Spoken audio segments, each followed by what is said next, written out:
estimates 2026 to 2027.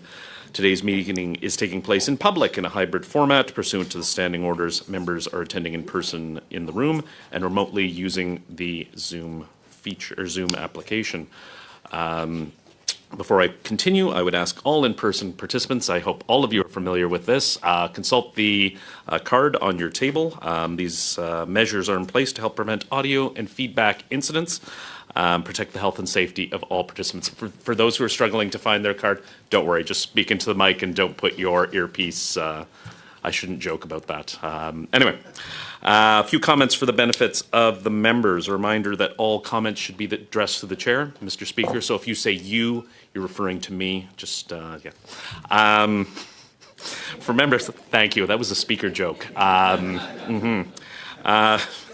For members in the room, raise your hand if you wish to speak. Madame Normandin, if you wish to speak, use the raise hand feature. I would now like to welcome our witnesses for today, and there's some additions, so give me a moment, please. So, of course, the Honourable Francis Scarpelleja, Speaker of the House of Commons. From the House of Commons, we have Eric Jans, Clerk of the House of Commons, Jeffrey LeBlanc, Deputy Clerk Procedure, Michel Bedard, Law Clerk and Parliamentary Counsel, Stéphane Aubé, the Chief Executive Administrator, Paul St. George, the Chief Financial Officer, Rebecca Kletke, Chief Operations Officer, Benoit Decaire, Chief Information Officer, Jennifer Ruff, Chief Audit Executive, and Caroline Evangelidis, a Human Resource Officer. My apologies. Name tags will be delivered shortly. It's even though we would prefer Madame Normandin to be here in person, we have a lot of witnesses and some of them are taking up her spot, but I'm sure she doesn't mind. So we'll now turn to the Speaker for his opening remarks. Merci, Monsieur le Président, Mesdames et Messieurs les membres. Thank you, Chair. Members of the committee, I am pleased to be here today.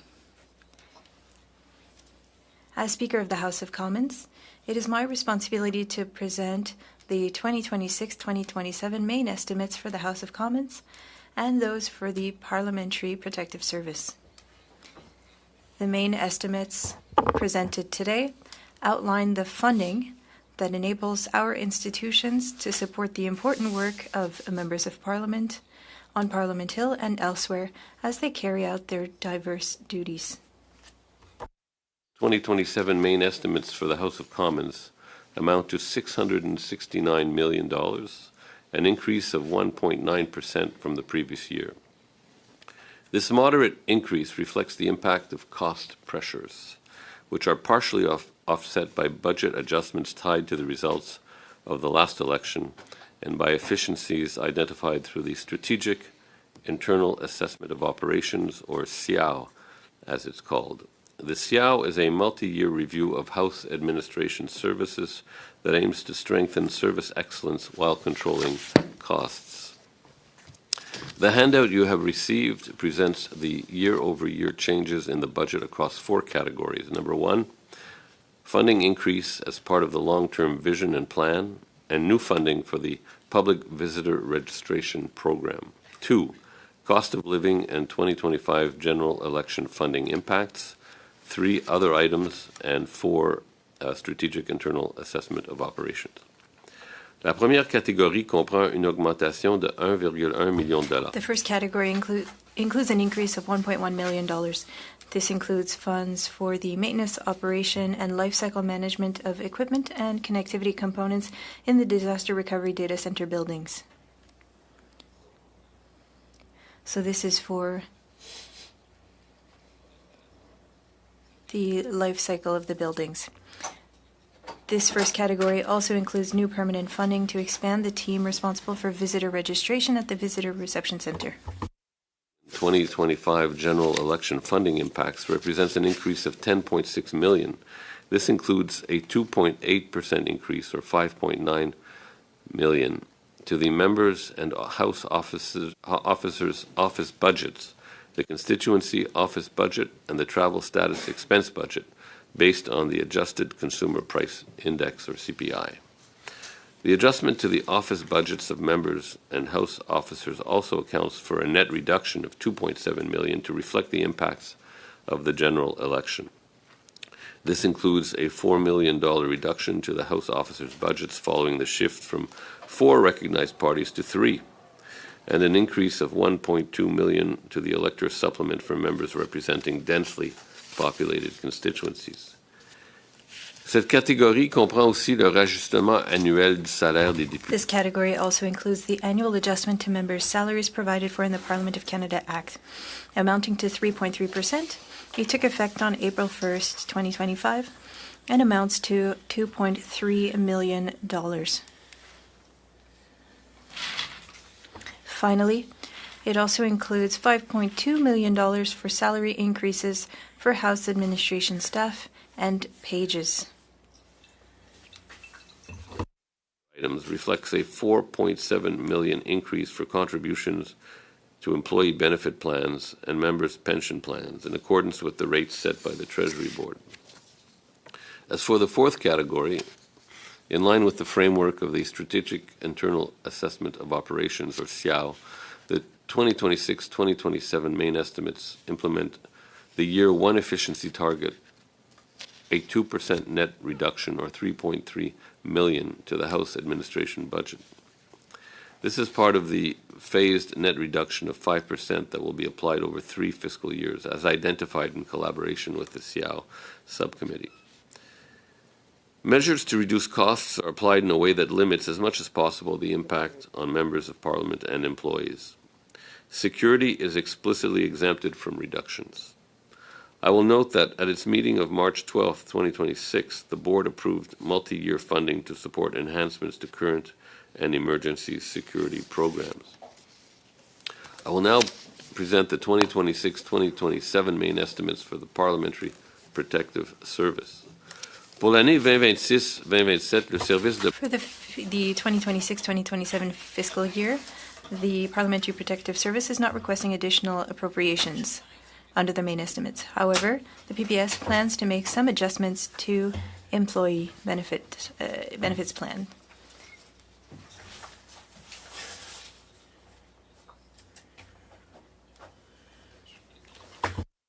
Fiscal year, the amount for the statutory employee benefit plan increased by $1.3 million for a total budget of $120.9 million.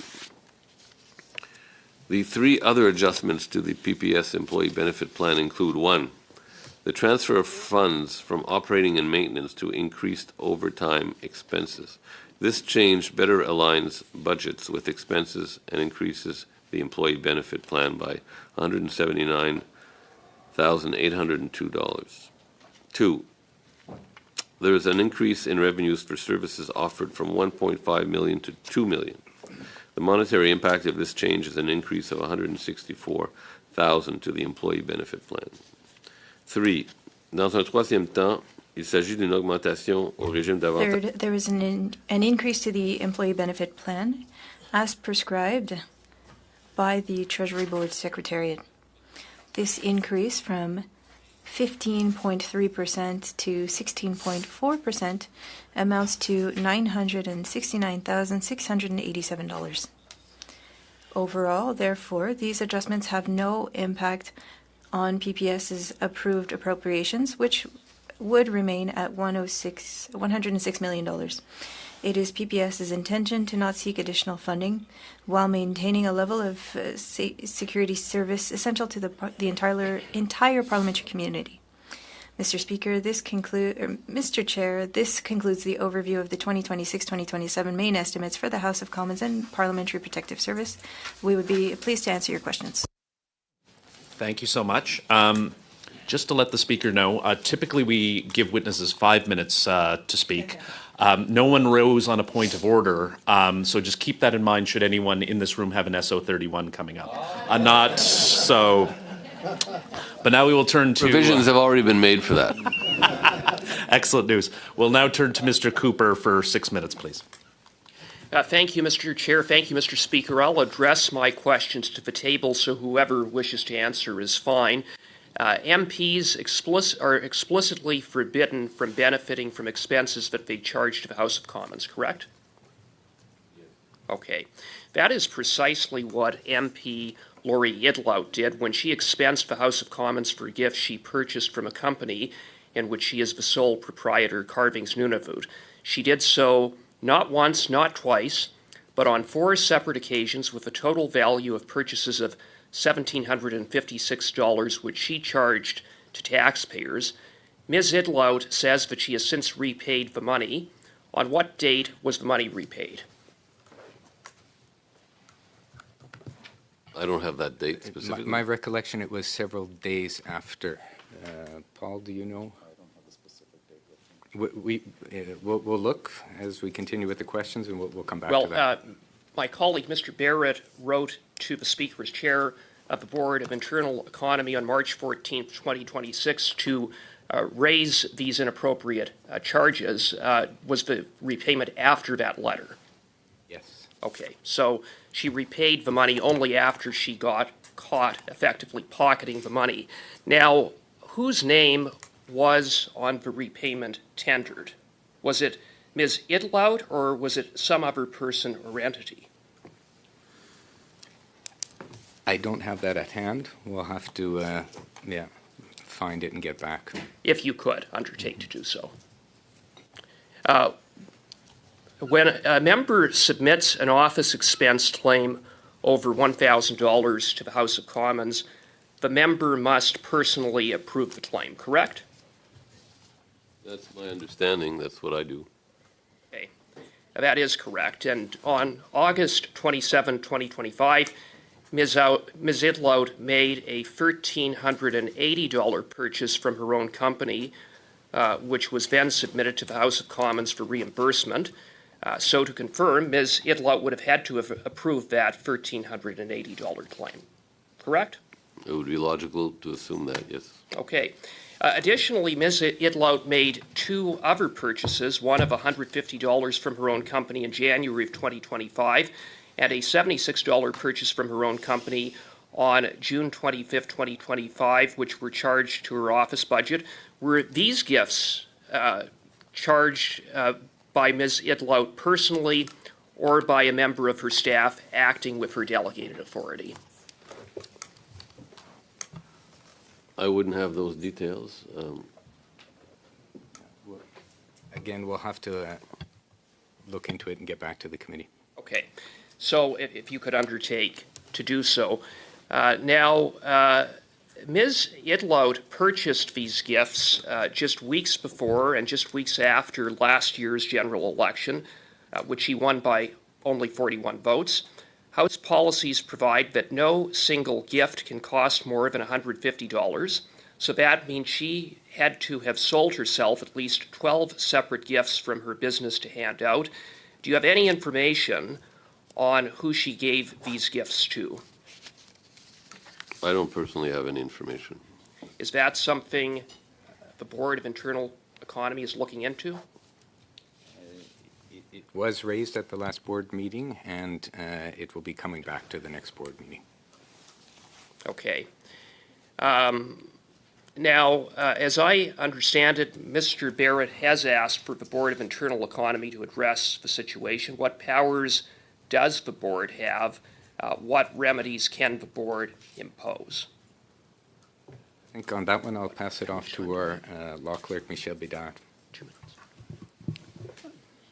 Through you, Mr. Chair. The Board of Internal Economy is in charge of financial administrative affairs for the House of Commons and its members. It doesn't have the power to impose fines or to impose punishments, but it can take measures within its jurisdictions. The board can always refer matters to another authority if it feels that the matter needs to be addressed. And in similar cases in the past where there has been reimbursement of expenses that have been asked by the board, usually the reimbursement suffice and the board did not take any further measures. On that last point, has the board ever asked for a member to make a repayment exceeding the fair market value of resources inappropriately used? When the administration briefed Boy on the appropriate measures that will be sufficient to address an expenditure that was not consistent with the bylaw, the reimbursement was based on an assessment that was made pursuant to a fair market value. Okay. Now, I would just observe in closing, Mr. Chair, that Ms. Idlout claims that these charges were made in error. It simply doesn't add up, that assertion, given the fact that there was a $1,380 claim that she would have had to have personally approved. She may have also personally approved the 3 other purchases. She knew exactly what she was doing. She signed off on the claim. She billed taxpayers and thought she could get away with it. And it was only after she got caught did she turn around and pay the money back.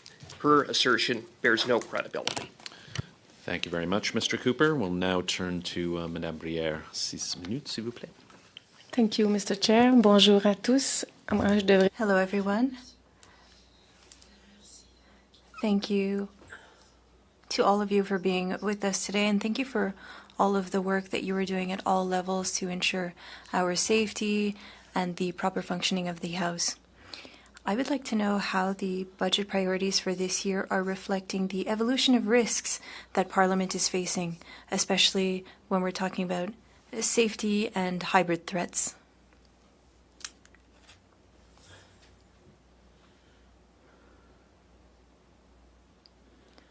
I think that my colleagues can respond.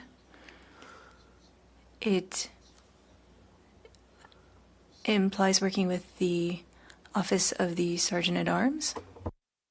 I guess I'll speak to où je peux parler par rapport à l'environnement de sécurité. I can speak to the security environment and the efforts being made generally, knowing that we are in public today. In our budget, specifically in the previous budget, there was an increase for programs for safety, programs for all parliamentarians. On the Hill, we have increased the number of programs so that parliamentarians feel safe when arriving on the Hill. We created a program that we call Walk Safe to ensure that parliamentarians feel safe when arriving on the Hill. We have also added resources for training our members. I'm pleased to announce that we received the keys for our newest training center for PPS. It opened recently. This will increase our capacity to train our staff and to work on potential scenarios, and we want our members to be aware of their mandate. We also have a program that we've been working on for a few years. We are focusing on exercises that replicate potential situations we could face here on the Hill. And again, we are working with our internal and external partners. So we have interoperability, which would allow us to support the various teams if there were an incident here on the Hill.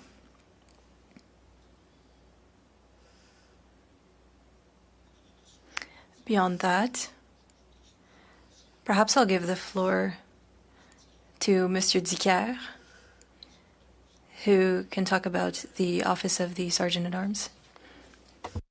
Cybersécurité, je vais parler des éléments. I'll speak to cybersecurity.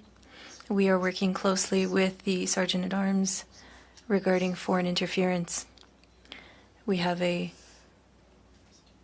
partnership with our national security partners. Cybersecurity is an essential priority for the House of Commons. Parliament is a prime target for sophisticated actors. So there are investments being made, and you saw that in our presentation a few years back. This is still significant for maintaining our infrastructure. It is allowing us to secure debates at the House of Commons and maintaining the institution regardless of the risks. So these investments are targeted in order to protect Parliament and to ensure the continuity of parliamentary operations. Thank you very much for that response. We are seeing budget cuts. The Speaker of the House stated that you're not requesting any additional funding. How will you ensure safety on the Hill without requiring any additional funding? Je peux vous dire qu'on a quand même un budget assez... Our budget is quite significant, and it allows us to meet all of our security goals. There are some programs that were tabled for a little while because we are still working on programs that we have in place now before moving on to new ones. We're satisfied that with our current budget, we will be able to meet all of the goals that we have set for ourselves.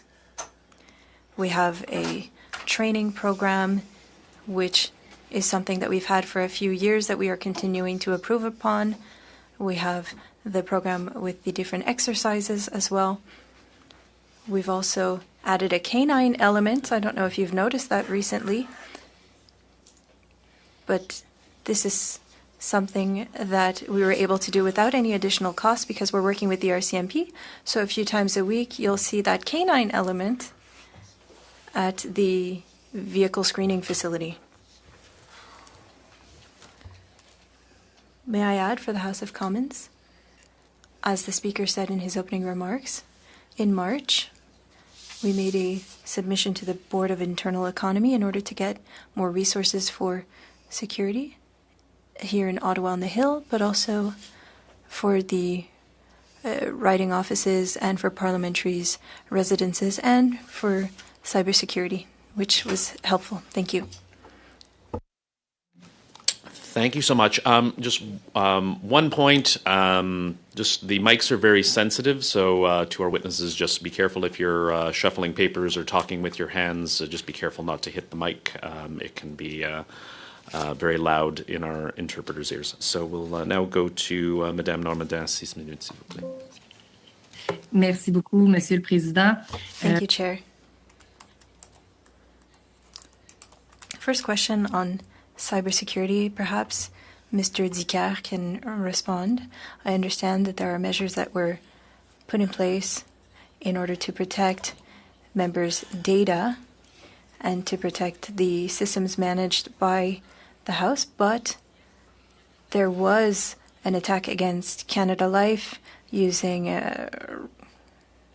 ransomware, and I wonder how you can manage the security of members' data when it is being held by external entities. Madame Normandin, that's a great question. We are working very closely with our national security partners, especially when we're speaking about data outside of the Hill.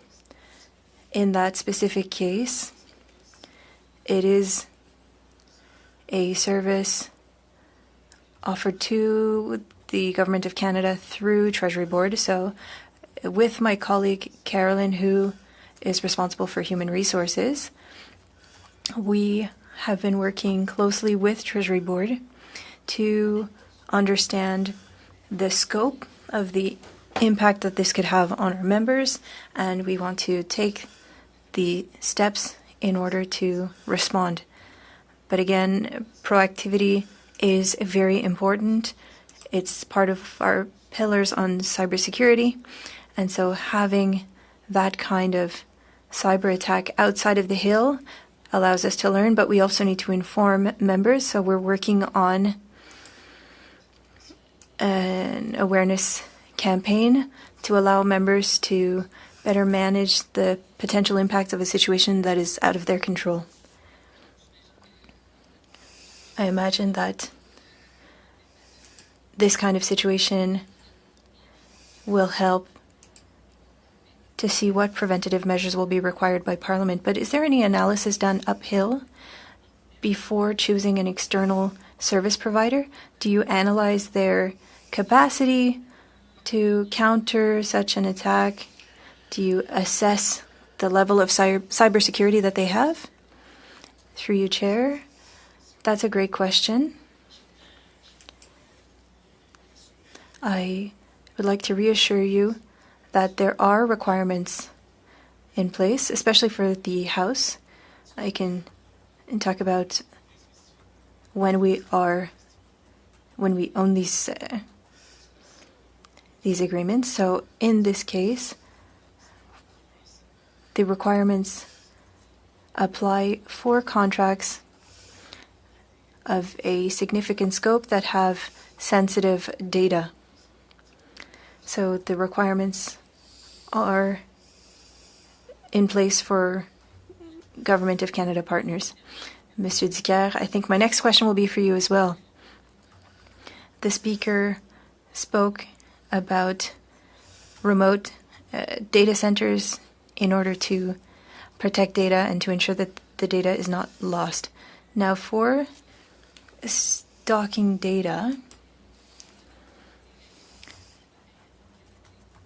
would it be possible to have it in Canada instead of outside of Canada? Is this something that is this something that you're looking into? Does it depend on the cost? I would like for you to tell us about data storage. In order to respond to your question, Ms. Normandin, and through the chair, operational resilience at Parliament is very important. As you know, we have the biggest construction zone right now, and it leads to certain risks. And our parliamentary strategy was to create resiliency so that we can maintain our data. Most parliamentary data is public, and we focus on storage in Canada of the data. Unfortunately, that's not always the case for different reasons. I won't be able to explain them today, but we always prioritize storing data here in Canada. Most of the parliamentary data is stored here on the parliamentary campus, and creating the Resiliency Centre in 2023-24 helped us ensure that we would be able to respond to various risks. So I can confirm that we do prioritize storing data in data centers in Canada, and we want to ensure that there's as much resiliency as possible. Thank you, Chair. I'll keep my remaining seconds for my next round of questions. Right. We'll now go to Mr. Van Popta for 5 minutes, please. Thank you, Chair. Thank you to all the witnesses for being here. As part of your, I'm not sure who the question goes to, just to the table. As part of your budgeting and assessment processes, have you had an opportunity to measure the incremental costs of hybrid Parliament operations? I'm looking at a report from the Parliamentary Budget Office of 5 years ago. It's completely out of date now. This is when we were in the heart of a pandemic, and hybrid Parliament was created so that Parliament could keep on functioning. There was a recurring operational cost according to that report of $4.6 million. That included the Senate, and I understand the Senate doesn't have hybrid sittings now. But there were substantial savings, primarily credited to members of Parliament and senators not traveling, just staying at home. Substantial savings. So the net savings was $6 million. As they say, that's completely out of date now.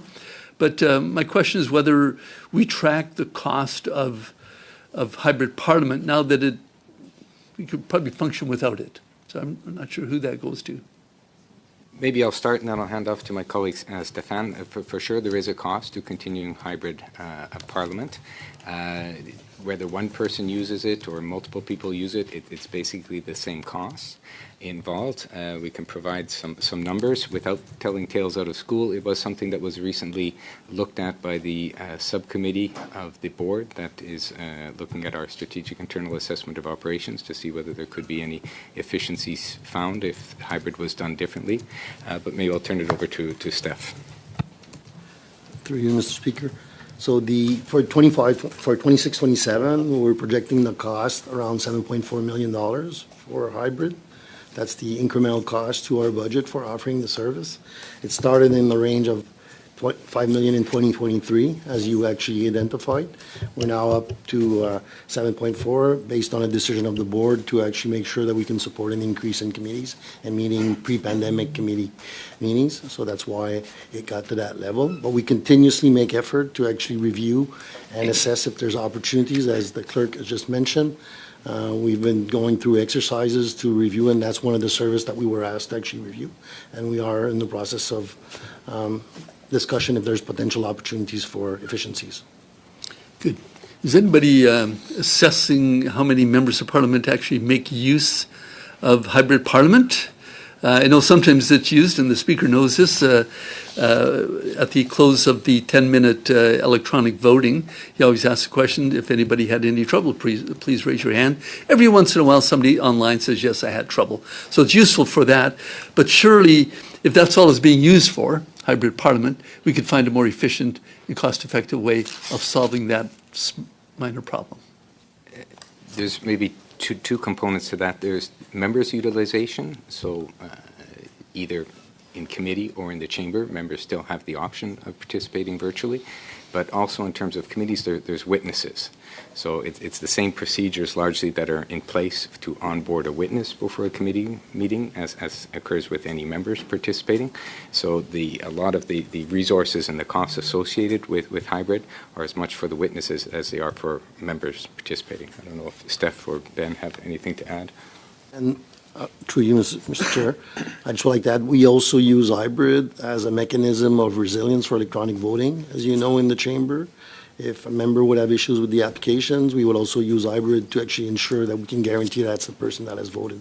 So hence, the service is actually embedded now into the process in the chamber also, sir. Good, and I understand the difference. You know, like in committee, I think hybrid meetings are probably very effective, certainly for witnesses. And today, Ms. Normandin, of course, is able to participate with us.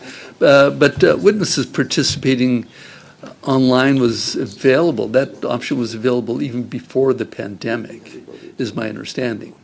So do we really need a whole hybrid infrastructure just for that?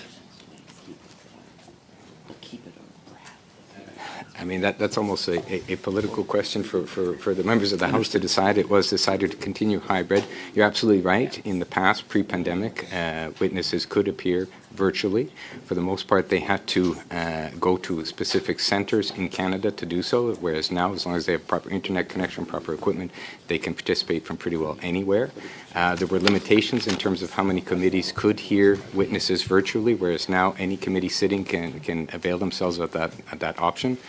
So all that takes resources, and absolutely, if there was a decision to curtail that in some manner, that would have an impact on resources. But again, that's more of a political question. Fair enough. Thank you so much. We'll now go to Ms. Van Belde for 5 minutes, please. Thank you very much, Mr. Chair. Just on that note, I've just come back from a surgery and I was able to avail myself of participating in hybrid, so I think that's very useful. But I do have a question. About 2 years ago, so it was May of 2024, the Sergeant-at-Arms went public and said that there had been an 800% increase in harassment against members of Parliament, and that was both online and physical. And at the time, he said that there wasn't enough resources to be able to monitor and deal with that. I wonder if you can tell us what has happened in the interim in these 2 years, but also have you done a gender-based analysis plus on the nature of those threats, and is there gender disaggregated data in terms of the threats against male and female MPs and those with differing identities? Maybe I'll start, Ms. Vanderbilt, and then hand it off to Paul, who's our Deputy Sergeant-Arms. Unfortunately, the Sergeant-Arms himself couldn't make it here today. As mentioned, there was a request made to the Board of Internal Economy a bit earlier this year for a significant increase in resources. Some of that was specifically to address the issues you just raised. And maybe, Paul, you might have some details as to the breakdown and what's being done specifically on that front. Through you, Mr. Chair. Yes, so we've had an increase in resources to be able to, not just with our open source intelligence folks, but also with our assistant sergeant at arms who are investigators, to be able to manage the increase in not just threatening behavior, but also nuisance and malicious, misogynistic types of online correspondence.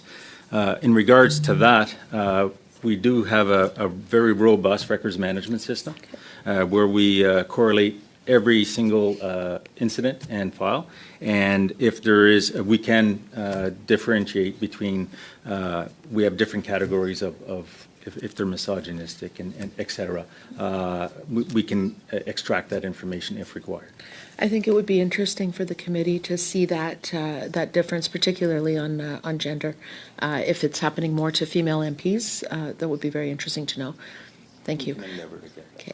And I also, I noted 2 years ago that the Government of Canada provided $50 million to the Ottawa Police for specifically a dedicated presence on the Hill, and we've actually seen that. And in the spring economic update this week, there's also the additional extension of the $3 million a year to cover protests and events that are because of the fact that the precinct is here in our city of Ottawa. As a local MP, I'm very interested in how that's going, how that's interacting. I know that there's already a layered and blended security measures between RCMP, Ottawa Police, and the PPS. If you could perhaps give us a little bit of an idea of whether or not that $50 million extra that was provided is helping. Through you, Mr. Chair. Interesting question, and I could tell you that we have been working very, very closely with the new, what they call the Ottawa Parliamentary District, and that they've evolved from a very small unit and building up to a unit now that has greater coverage every day. We work every day in terms of information sharing. They join us every morning for our general briefings. We do exchange radio communications. We have group chats, and they are involved in cross-training. They sit at the tables with us for our exercises. They are, I want to say, more than just colleagues now. They are very well integrated with us, and we work and share information on a daily and regular basis. I could tell you that because of that, the security in and around the campus, precinct campus, is better. So between PPS having a more forward-facing approach, working in a very close manner with the Ottawa Police and the RCMP, that we feel that the service is better to parliamentarians for sure. Just sorry to interrupt. You can sit back. You don't have to get up. They are very sensitive microphones. You don't have to get close. And like me, it doesn't sound like you have a soft voice. So it's please continue. So I've just returned to this committee. I was on it from 2015 to 2017, and at that time it was very new that the RCMP were taking over the PPS security. I wonder, because at that time there was some concern that there was a direct report between RCMP officers and the head of the RCMP, and then therefore the executive branch, the government, and there was concern about the independence of the Parliamentary Protective Service. I wonder if you can tell a little bit of an update how that's gone in the last 10 years. Very quickly. I can assure you that I'm the last man standing in terms of the RCMP. So, of course, at the beginning, when PPS was created, the RCMP had a significant role there just in terms of creating this new unit, in terms of creating policies and training and all of that. And over time, the RCMP's footprint has diminished. Now, from a reporting... I'll have to cut you off there. I apologize. We will have lots more time for questions, but we'll now turn to Madame Normandin, since we're going for an hour and a half, 5 minutes, please. Merci beaucoup. Moi aussi, je voudrais continuer dans la Thank you, veine. Chair. I would also like to talk about the physical safety of parliamentarians and incidents against elected officials. I understand that last year a report was published in the media. We were talking about 1,300 incidents against parliamentarians and officials in 2022. There was an increase to 2,600 in 2023. There were about 3,500 in 2024. Can you talk about this trend? Was there another increase from 2025, 2026? I would also like to know how the statistics are compiled. Who's responsible for receiving the information? Who compiles the data? Who updates the statistics? Is it the RCMP? Is it PPS? Who maintains these statistics? Through you, Mr. Chair. Madame, les statistiques, juste pour répondre à votre dernière...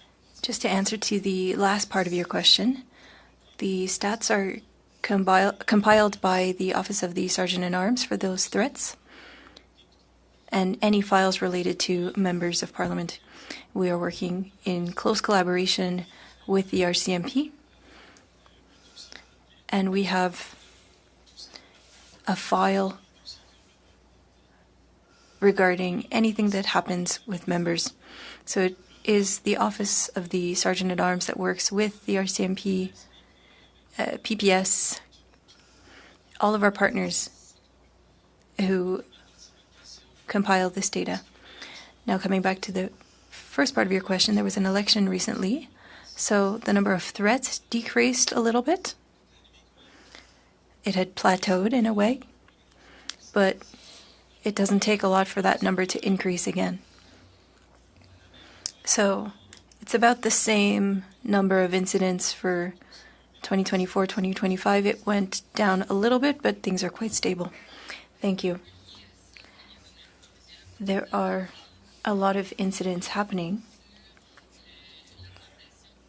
Can you tell us about the potential increase of agents who are responsible for parliamentary security personnel? Is there a lot of turnover at PPS?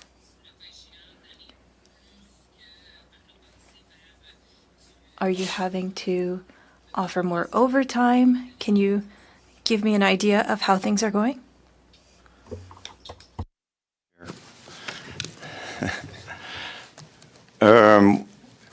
C'est une question, je pourrais dire, assez complexe. This is quite a complex question.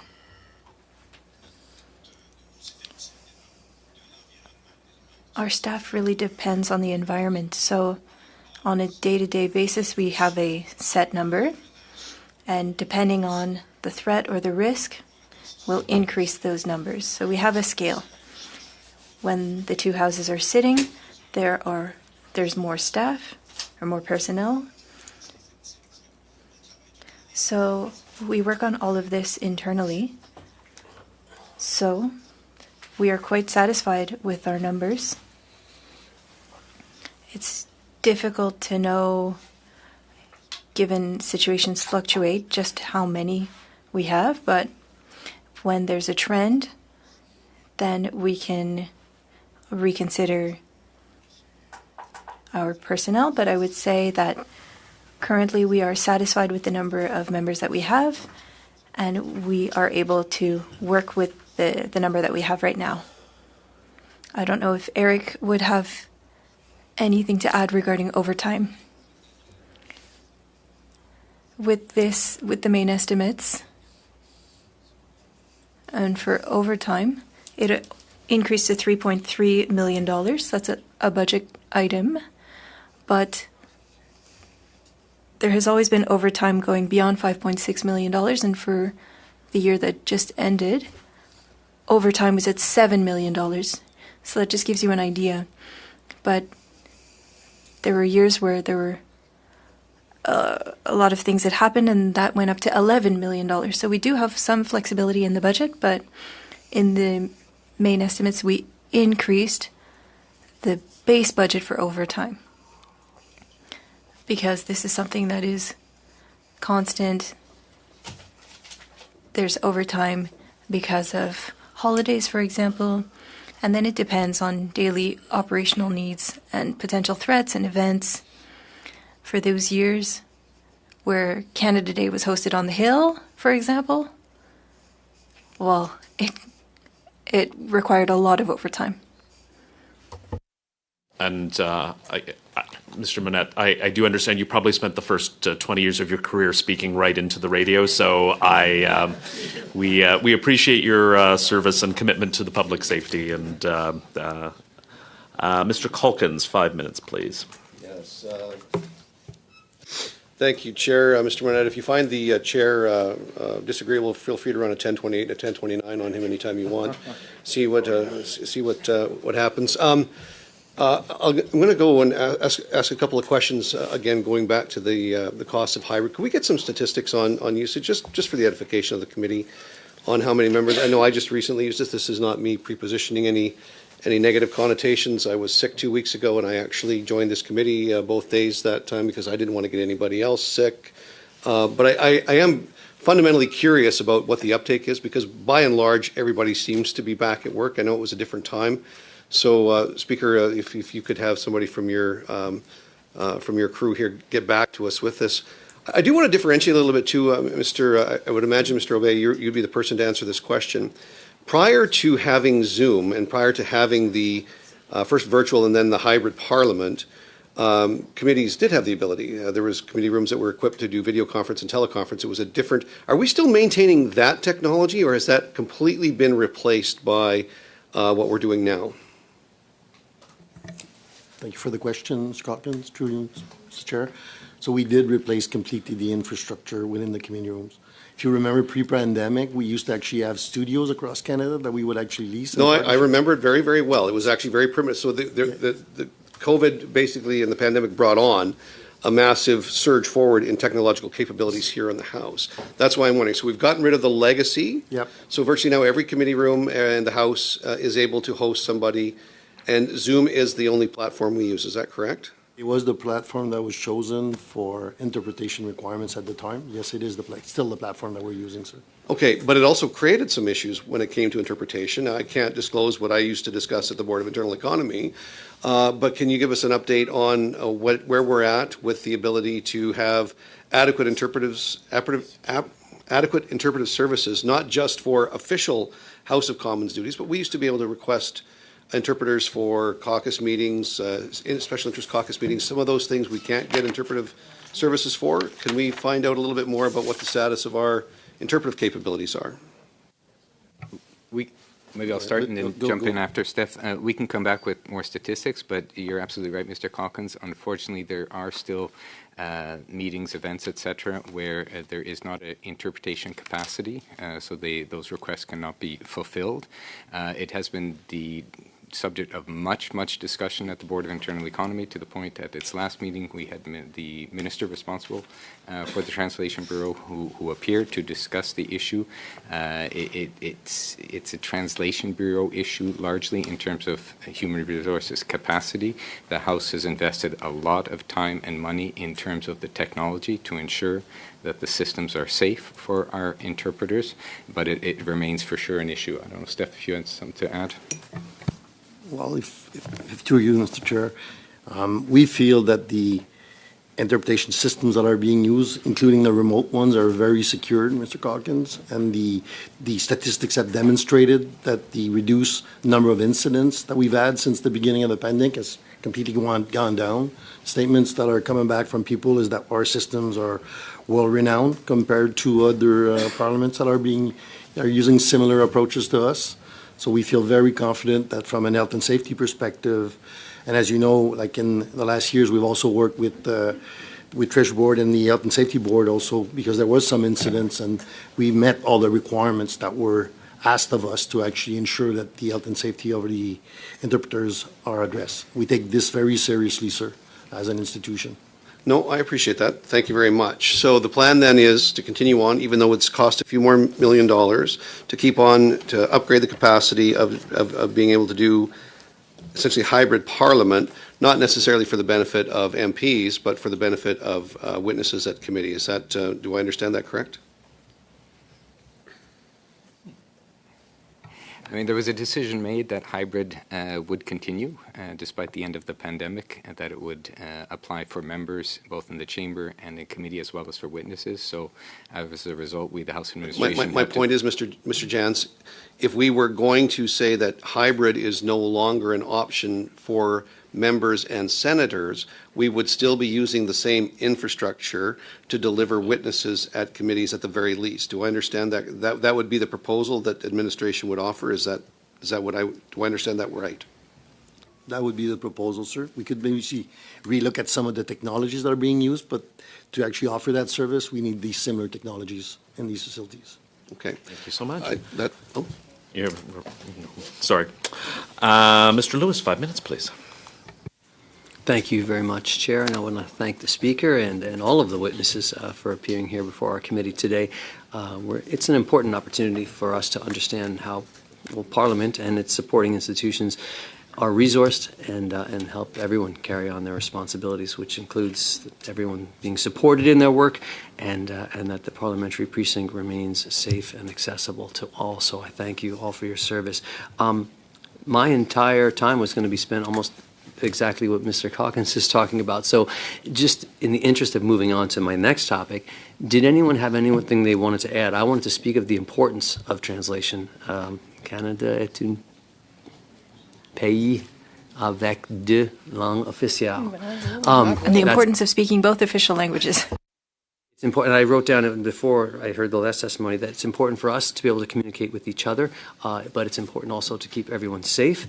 And also technology is constantly changing. I know one of the things we saw was when we came back, there are pop screens, I think they're called, on the desks. So is there anything else that you wanted to share with this, as far as the importance of translation and what resources you need or what decisions to make?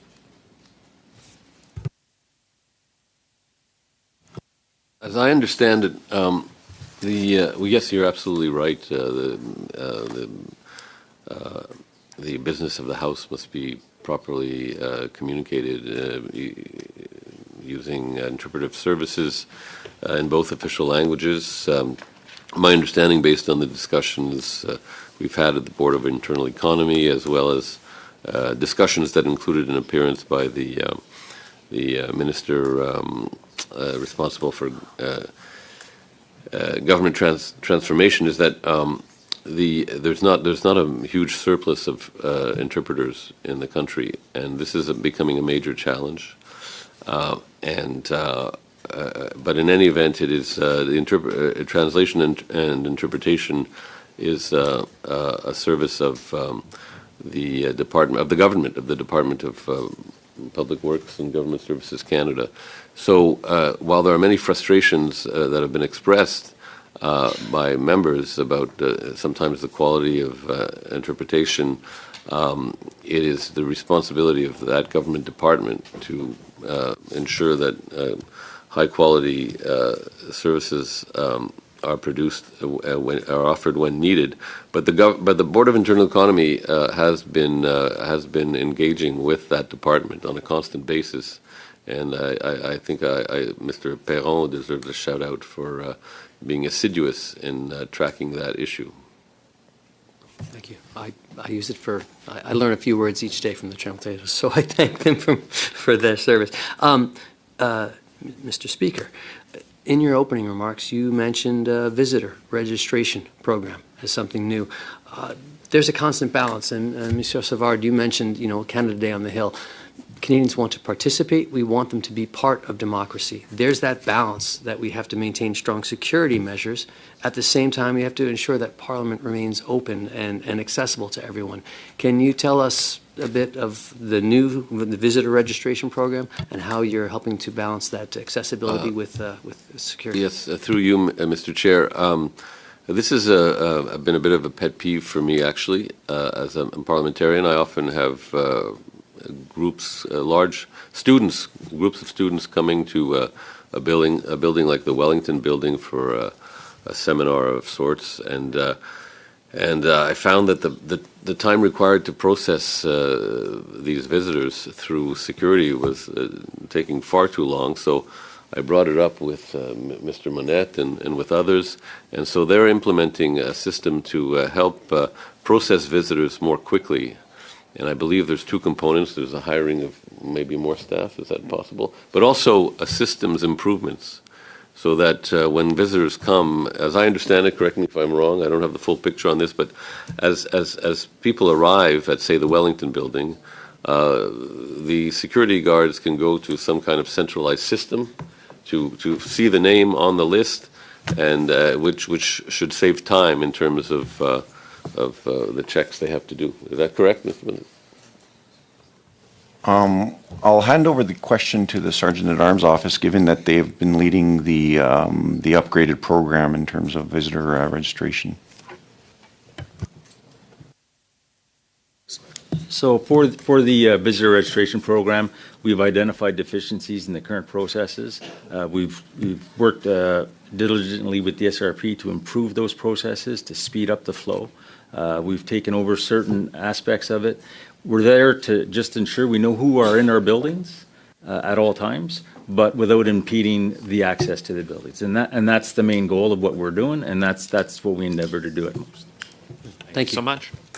We will now go to Mr. Jackson, please, for 5 minutes. Oh, sorry. Whoops. I apologize, Mr. Chair, and apologize to the translators about that. Thank you, Mr. Speaker, and your team for being here. I just want to follow up a little bit on some of the interpretation hybrid parliament questions. Of course, I'm new here, and so was not familiar with the old system that members dealt with prior to the pandemic. And I'm just curious. We do see it used frequently in committee. Maybe not frequently, but often, particularly for witnesses. I come from rural Manitoba, so if I have a witness appearing at a committee from there, it's very difficult and expensive to get to Ottawa. I see the benefit of that. I'm just wondering if there is a method by which we could keep it for committees but not for the chamber. Has there been a investigation into that or feasibility around that? Jeffrey and I. Mr. Jackson, of course, the decision will ultimately be left to members as to what they would like to use. There are costs associated with the chamber. That is clear. The main use that the system in the chamber gets today is for the voting application. There's very few members who participate virtually in order to give speeches, for example. There are some, but not very many. But the main value, I think, is in the event that there's a failure with the voting system, that members have an opportunity to participate by video conference and have their vote count. Is there an alternative means to accomplish that if members wanted to say that was if there was no longer a desire to have hybrid participation in the chamber? Could we come up with an alternative? We probably could, and there would probably be savings associated with that, yes. Okay. Thank you for that. I appreciate that very clear answer. And just to be clear, that the voting app itself is not reliant on there being a virtual option for the chamber. It's just the backstop. Correct. So if the voting application fails, then the backstop is the video conference. Okay. No, I appreciate that very much. And I just wonder if you've done any thoughts on, do you have a rough costing of what that might save if the Zoom portion of hybrid parliament went away for the chamber only?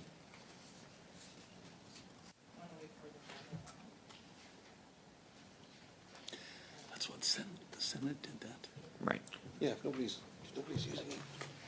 So our calculation is the chamber is about $1.2 million. Annually? Yes. Okay, thank you very much. So this is a discussion, help me because I'm new again. This is a decision that's made by the Board of Internal Economy? The decision to adopt hybrid proceedings was a decision of the House. So there's a motion passed in the House to make the option of video conferencing participation And available to members. so then to remove a portion of it would also have to go through a motion of the House, not the board? Correct. Okay, thank you very much. How much time do I have, Chair? Of 2 minutes. Okay, great. Mitch, when you were here last time, or Mr. Manette, I apologize. Feel like I know you, but thank you. I'm just wondering if there were some discussions about resources that your team was looking at with regard to drones and the parliamentary precinct. I wonder if there's been any further discussion on what resources that your team needs to assess and deal with a potential drone that's here for illicit purposes, and where that discussion's transpired with since you were here last. Through you, Chair. The drone program is a sensitive topic, but I can tell you that we've evolved in terms of developing our program in discussions with our partners. So the subject matter experts on drone and counter drone are the RCMP. They have and maintain a team. And so we are now at the point of evaluating and studying how we can work with those partners, all our partners, in terms of a drone or counter drone program. So we've recently at the NCRSSC, National Capital Region Strategic Security Council, which is a council of the chiefs of police and directors of the law enforcement and intel committee, of which I sit on. We've recently launched a working group to look at how we can better approach this program. Now, we do have some technology now that's in place. In terms of resources, I want to say none required. We're evaluating and developing that program from within. However, going forward and as we determine where the direction of our program, we may have to come before and for additional resources. But for now, things are progressing well. So thank you. Just to be clear, you're comfortable with where things are at within the development of the program? We are, yes. Okay, very good. Thank you so much. We'll now go to Ms. Fancy, please. And welcome, I should point out, welcome to Ms. Fancy and Ms. Vanderbilt as our new members. So please go ahead. Thank you very much. And through you, Chair, I am a new member to this committee, and I'm also one of the first-year members, similar to what Mr. Jackson was just talking about, too, and being a newer member. And the only difference is that I'm a female, and one of the first things I saw when I walked in here today was a panel of all males, both for sitting for the House of Commons today within government, sitting with the Conservatives, and then even tertiary with all of the male staffers here today. So a couple of my questions are regarding representation, and because it matters. Some of them will be tied into security, and then I've got a couple things at the end. So as a female who's currently in my riding, a couple of weeks ago, I'm in the midst of a stalking case with a gentleman from my riding, where I've had to cancel all of my previously advertised public events, and the Sergeant at Arms office have been absolutely wonderful, phenomenal to be working with, but I currently have to be, when I'm in my constituency, walked to and from my car by staff, and also have a lot of increased security throughout my house and through my constituency. And because I live in a really rural riding, I have 3 constituency offices that kind of ups that level of security. So it's kind of like, where's Jessica today? And then that plan. My question specifically is, are there any specific trends that you're seeing that are targeting women in elected office? Because this is only happening because of my capacity as an elected official. And how do they differ maybe from those other male MPs? Thank you.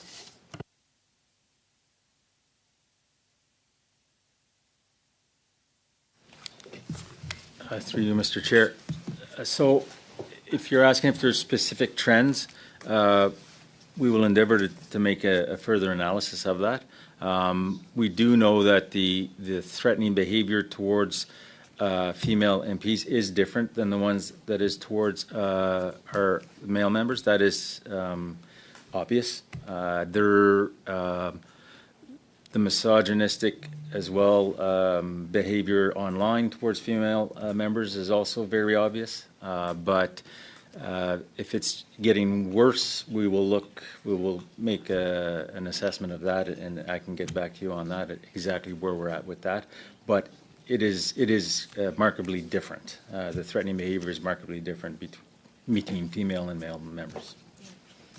And I really encourage you to take on that as looking for an analysis of the GBA plus. I know my colleague had mentioned earlier for that, and you said you currently don't have that as one of your key statistical analysis characteristics, I'm assuming. So if you guys could do that, that would be very helpful.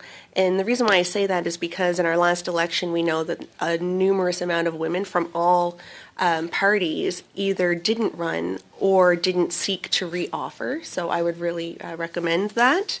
Also on the theme of new members and dealing with harassment both in the precinct and or constituencies or in their home offices, have there been any changes in the number of complaints or concerns?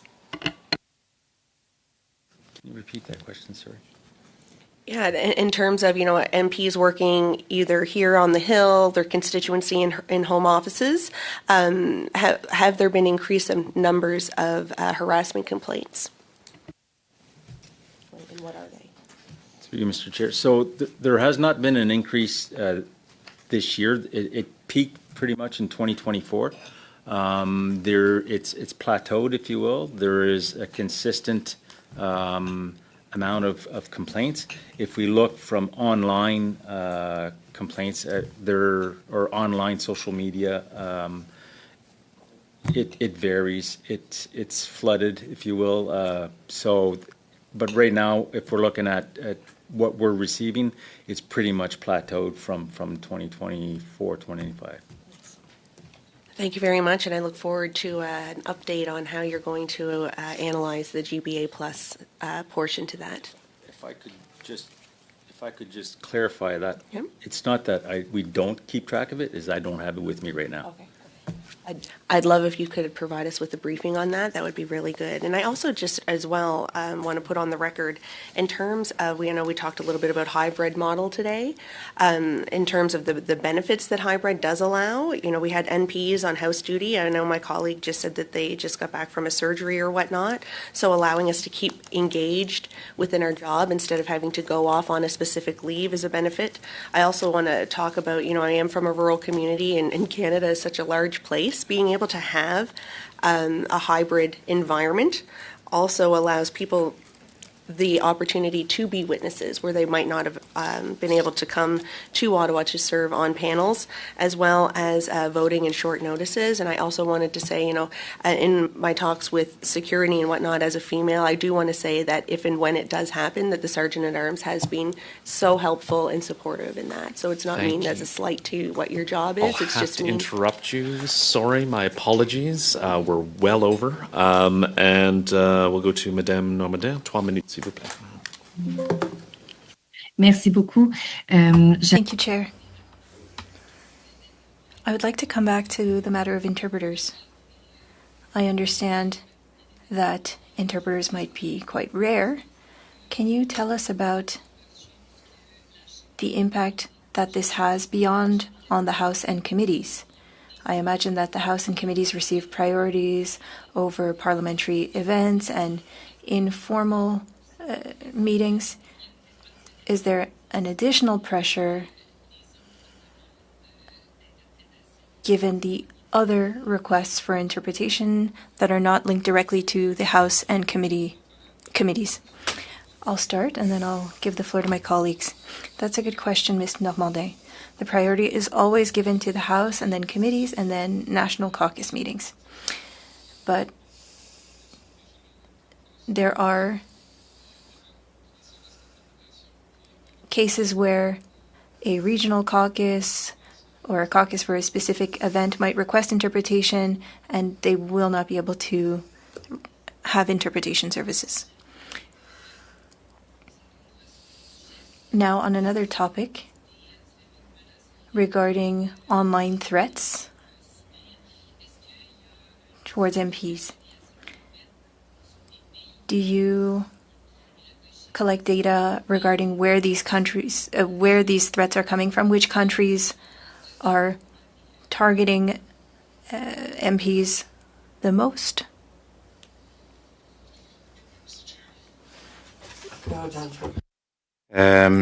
Définitivement, il y a des pays qui... There are countries that are more invested and receive more funding for targeting parliamentarians. Some countries you won't be surprised to hear, China, India, Russia, for example. That's public data, by the way. I'm not sharing any national secrets here, but there are emerging threats as well. But that I won't be able to talk about here, unfortunately. But this is a constant threat. It impacts institutions, but parliamentarians as well. And there's AI, there's deepfakes being used, the sharing of disinformation and misinformation. There are a lot of new actors and emerging actors there. Thank you. Chair, do I have...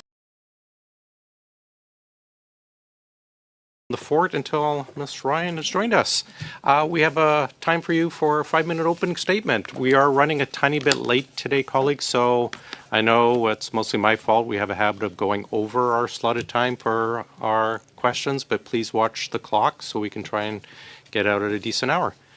Ms. Ryan, again, welcome to OGGO, and floor is yours. Madame la vice-présidente Gautreau et Mr. Chair, Vice Chair Gaudreau, members of the committee, thank you for inviting me to appear today. I'm very happy to be with you as part of your study on the Spring Economic Update. Is it working? And the main estimates 2026-2027 as part of my new responsibilities as the Parliamentary Budget Officer and Independent Agent of Parliament. Cannot say enough how impressed I have been with the very warm welcome that I have received from the dedicated and highly professional team at the Parliamentary Budget Office. I am particularly pleased to be able to rely on the expertise of Jason Jakes, Director General of Economic and Fiscal Analysis. We had the pleasure of working together previously at the Privy Council Office and at the Treasury Board Secretariat, and I am very glad indeed to have the opportunity to do so again. Je suis également reconnaissante de pouvoir travailler. I am also grateful to work alongside Mark Mahabir, Director General and General Counsel, Costing and Budgetary, as well as the directors who prepared our analyses of the Spring Economic Update and the main estimates.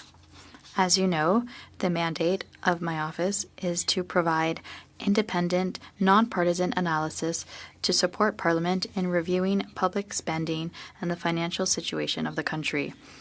I am determined to respect that mandate with discipline, transparency, and objectivity. Also commit to bring PBO attention to how government proposals are executed as they flow through to main and supplementary estimates and into public accounts. This is core to parliamentary business and to the practical question of what return Canadians get on their tax dollars. I was appointed last Wednesday and began work at PBO that morning.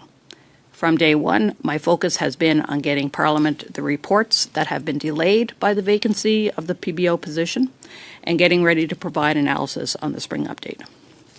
Of note, PBO will publish a series of assessments early next week that will assess the spring update in respect of Budget 2025, which was tabled last November. We intend to keep systematic and ongoing watch going forward on key budgetary issues. These include the economic and fiscal track. How is the economy developing, and what does that mean for revenues and fiscal choices of the government? We will watch fiscal anchors and fiscal sustainability very closely. Can we afford the government's plans now and through time? What trade-offs are involved, and have we reserved enough buffer space to deal with recessions, pandemics, or wars? We will watch progress on major stated government priorities. What horizontal general objectives have the government used to seek funds from Parliament? Who is responsible for results if not a specific minister? We will watch departmental spending and other initiatives. What funds are specific ministers seeking from Parliament year over year, and what does that tangibly mean for Canadians? I will speak briefly to the spring update. Premièrement, sur une note positive, il convient de souligner First, que les... on a positive note, the budgetary and economic forecasts of the government remained solid overall despite persistent trade frictions and new oil shocks. And importantly, fiscal sustainability and the transparency and trajectory of overall spending remain a priority concern for the Parliamentary Budget Office. While the government has met its first fiscal anchor of achieving a declining deficit to GDP track in the spring update, it has yet to define its second fiscal anchor beyond a general commitment to balance operating spending with revenues. Let me put our first assessments in concrete terms. Based on the spring update, PBO estimates that federal debt per Canadian will rise from $33,592 this year to $38,295 5 years from now. Per the spring update, federal debt charges per Canadian per year, the interest cost of that debt, will rise from $1,409 to $1,901. Separate from the sustainability question, I'll turn to the government priorities. In the update, its own update, it speaks to key themes raised in November of 2025 in the budget: productivity, housing, defense, and major projects. The spring update provides some metrics on progress, but few critical paths, few mention of risks, and specific objectives.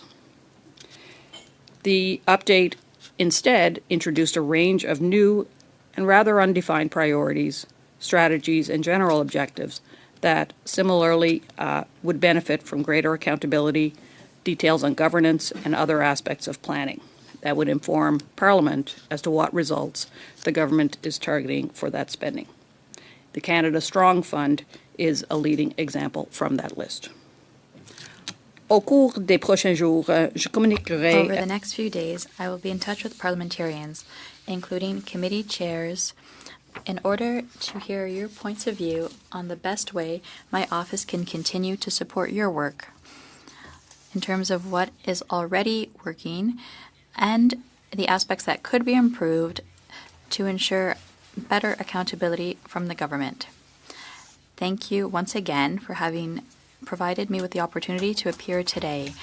I will be glad to answer your questions. Thank you very much. We'll start with Mr. Lawrence for 6 minutes, please. Thank you. And I'd just like to start by thanking Mr. Jacques for his work as interim PPO. I think all parliamentarians thought it was excellent, and of course, congratulating you, Ms. Ryan, on taking on this position. And we appreciate your commitment to your country for doing so. I just want to start off with continuing on some of your comments. So you stated that the current national debt per Canadian is set to rise in the next 5 years from $33,000 to $38,000. But that is based on the government's projections. We haven't had a global recession in going on 5 years. It's very unlikely that it will go another 5 years without having a recession. What would happen to those numbers if, in fact, there was a global recession? Thank you very much. It is an important question, and and I think speaks to the core of that question of fiscal sustainability.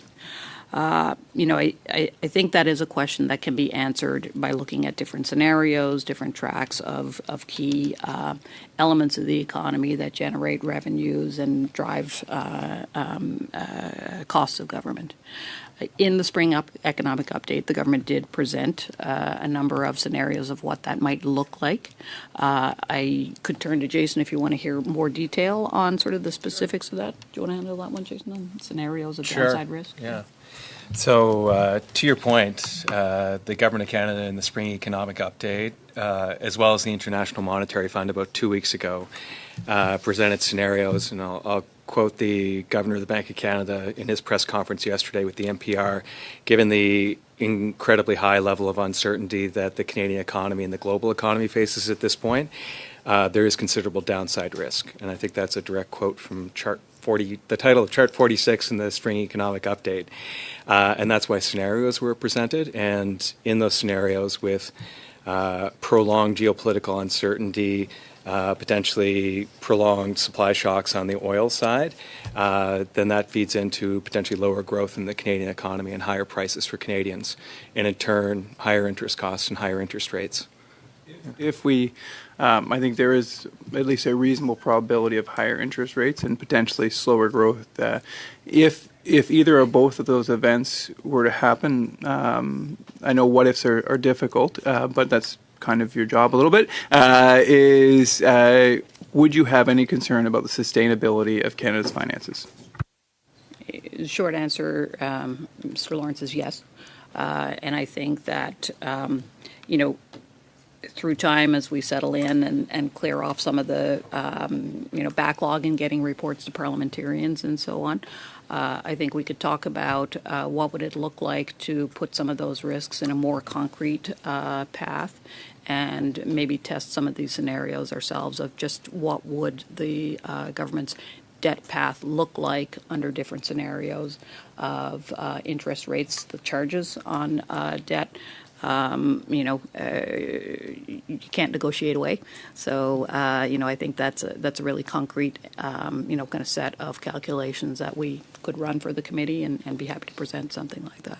No, I very much look forward to those reports, and I thank you after a week's worth of work to be able to answer that concretely is very much appreciated, and I'm sure a tribute to the many hours you've already put in.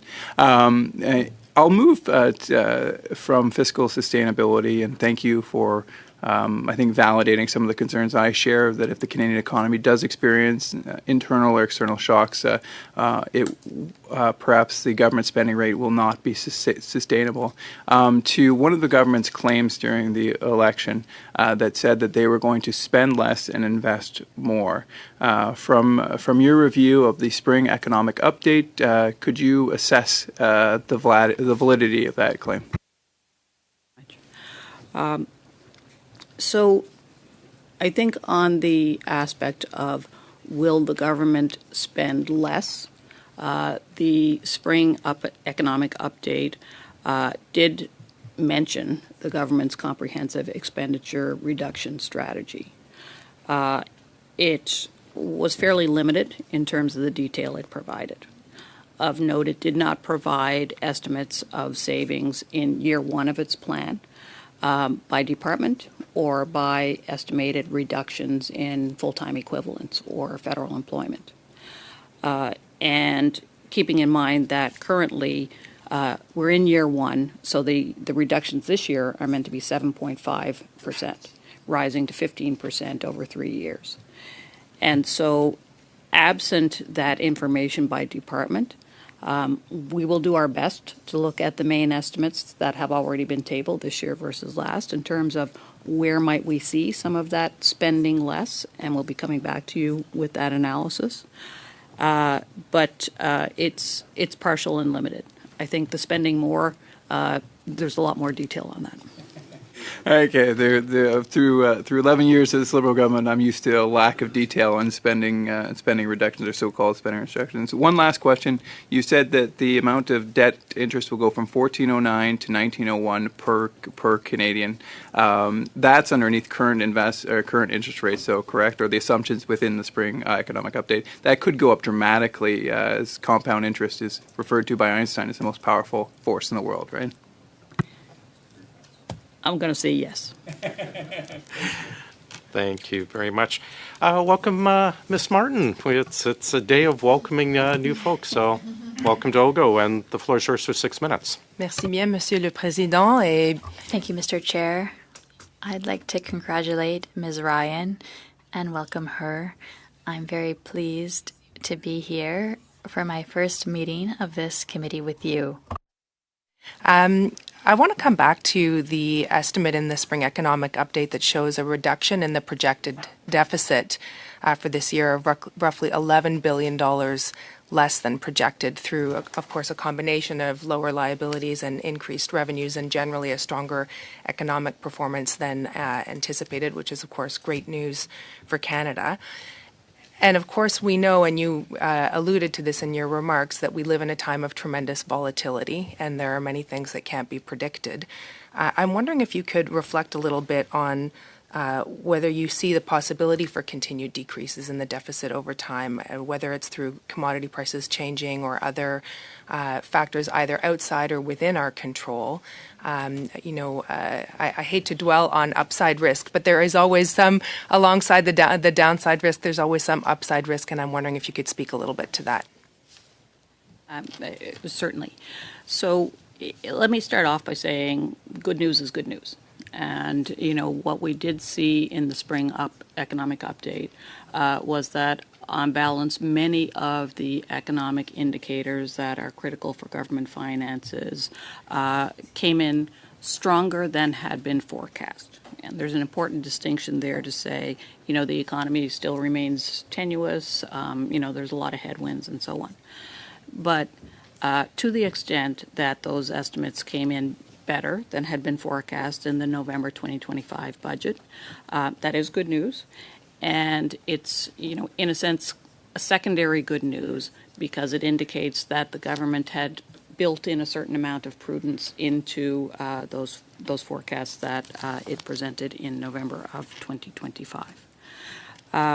In terms of upside risks, I think it's also fair to say that the government has presented its strategy of spending less to invest more as essentially a growth agenda that would grow GDP so that debt that's incurred would be over a larger denominator, bigger pie.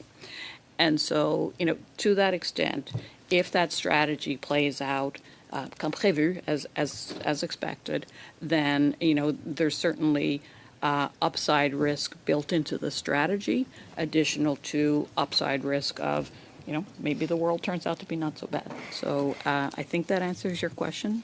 It does, thank you. Yeah. And just building on that, and under this broad theme of trying to work within what we can control, understanding there are so many factors that we can't control that will affect our economy. I'm thinking about the tremendous work underway to try to build a single Canadian economy, to try to break down interprovincial trade barriers and do what we can within our borders to grow the economy within our sphere of influence and impact. And I'm wondering if you could help us to understand a little bit what might be the impacts if we should be successful, as I hope we will be, in breaking down those interprovincial trade barriers on future economic projections.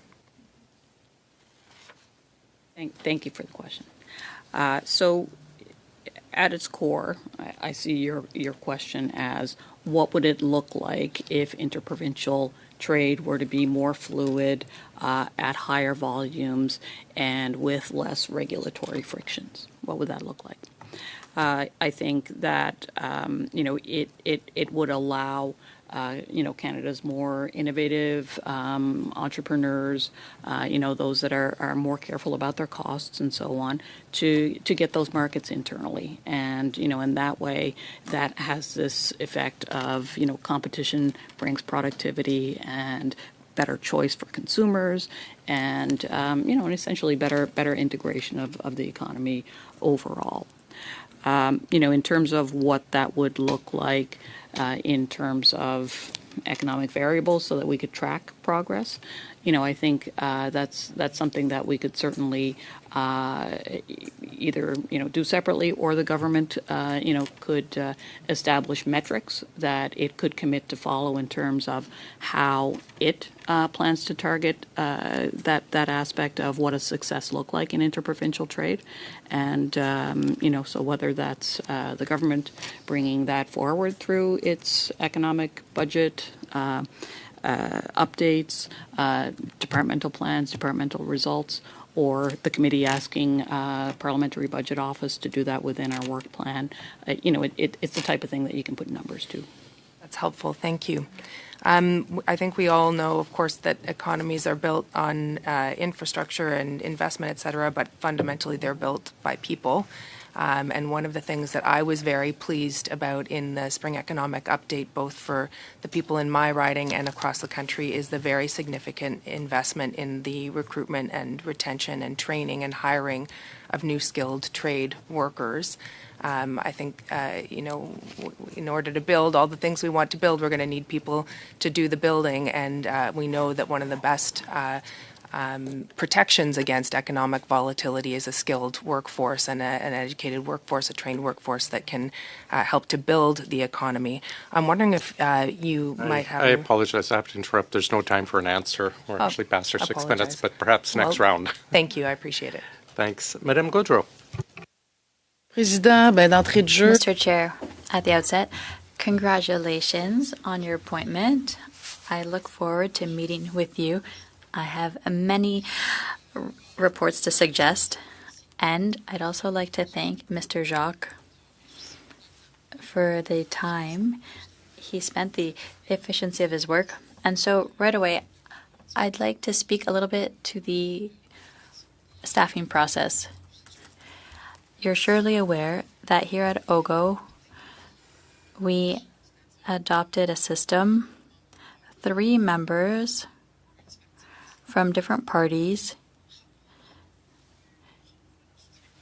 to make the role of the Parliamentary Budget Officer as impartial as possible. So we were going to look and have a staffing process for a recommendation. So you're surely aware that not only did that not happen, there was no consultation for us in any case. Maybe the Conservatives will say otherwise.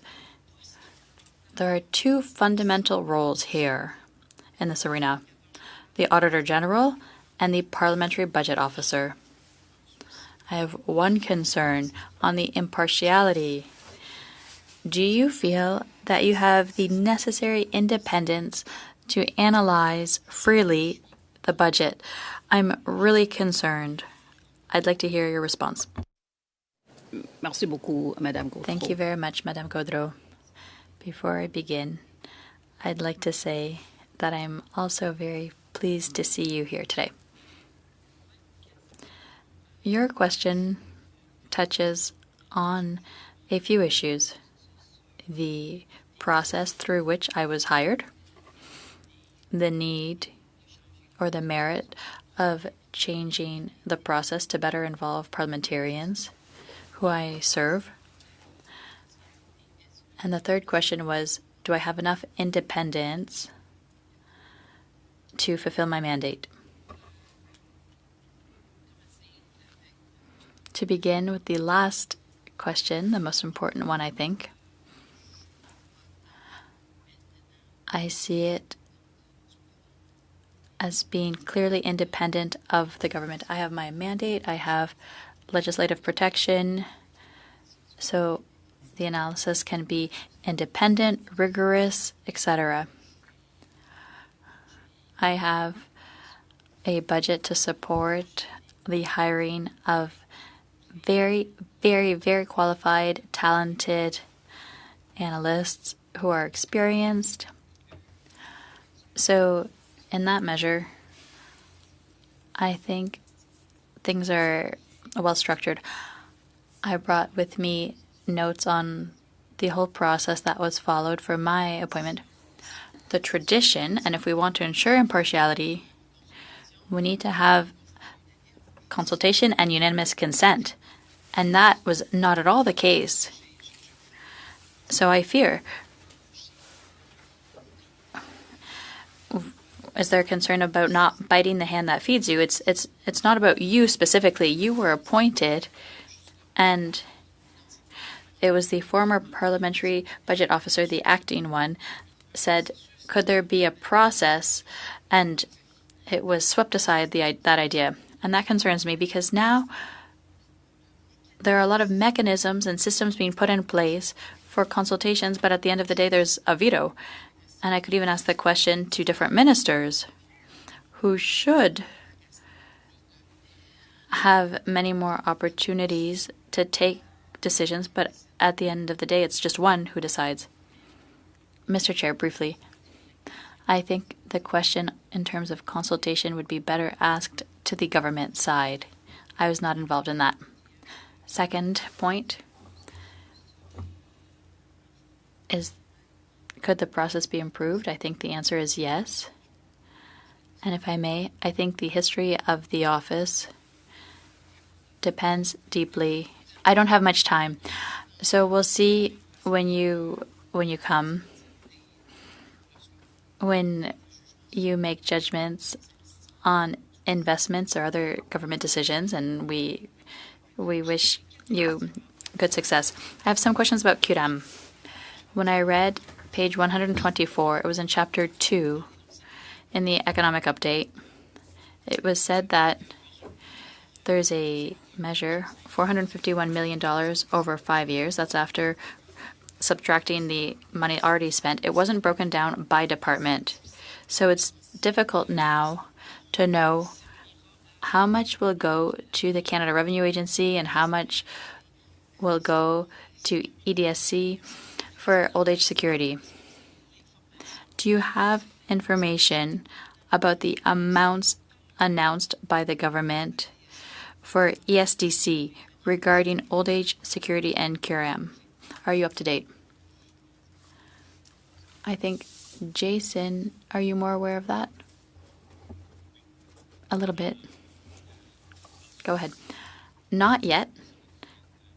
We are preparing a request for information, and I imagine we will send it in a few days, in a few hours. I'm looking forward to that. Thank you, Mr. Chair. Mr. Gill for 5 minutes, please. Ms. Ryan, congratulations on the appointment. And Mr. Jakes, thank you for your continued service.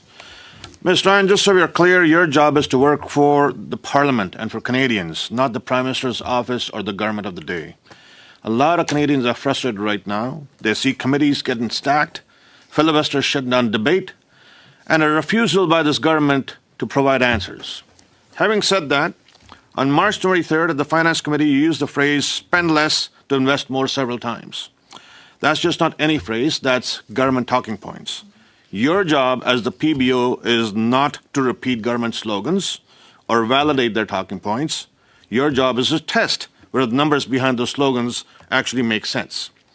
How are you going to make sure Canadians see you as fully independent, credible, someone with integrity, and not someone simply repeating government talking points? So let me say I work for parliamentarians. I do not take direction from PMO.